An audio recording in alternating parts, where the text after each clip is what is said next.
Okay, today class we're going to use a website called Piktochart. Everyone get out their Chromebooks and go to Google and type in Piktochart. And this is the home screen. Today we are going to be using this for what we've done so far with our plant experiment.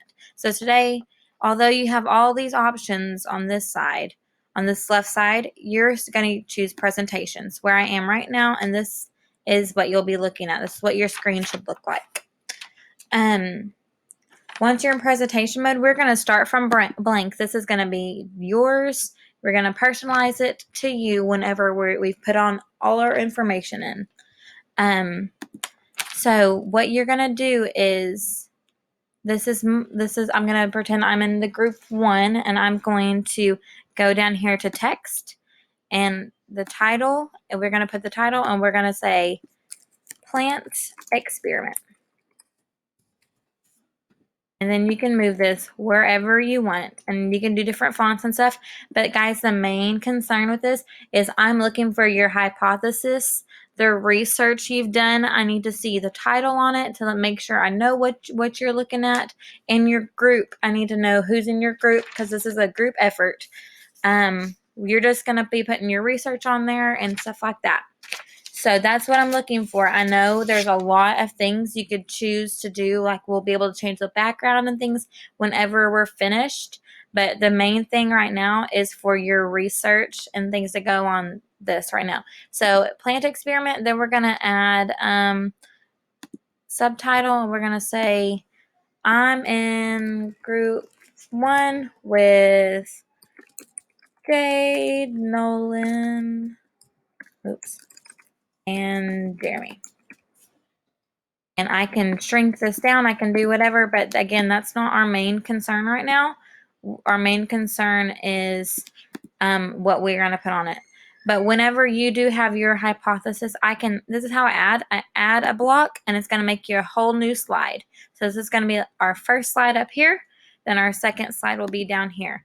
And then we'll say our hypothesis, and we will label this hypothesis. Oops. If maybe I can do it. And now my computer is just frozen. Okay. All right, guys.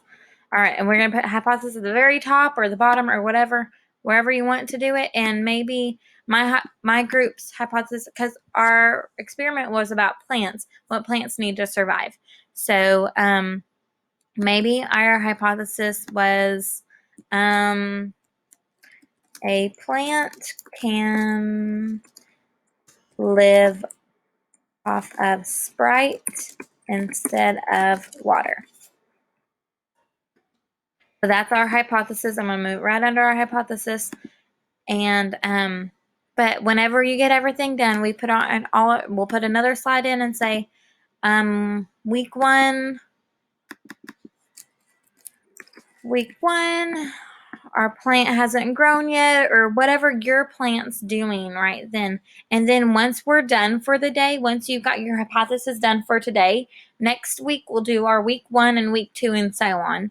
But once you're done with your hypothesis part, you can go to background over here, and you can choose whatever background you and your group decide. If we wanted the wood one, we could do that. And then to change the colors, you can just highlight this and go to the color and make it red if you wanted to.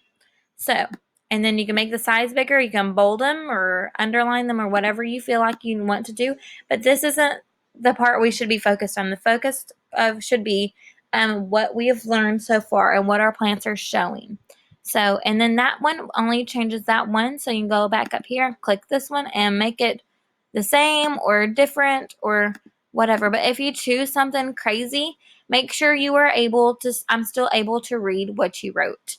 If you have any questions, let me know. But if you are playing around and worried about the design more than the context, more than what you're supposed to be writing on, the information you have, we can go back to interactive notebooks, and you just you just write everything out. So, if you have any questions, let me know.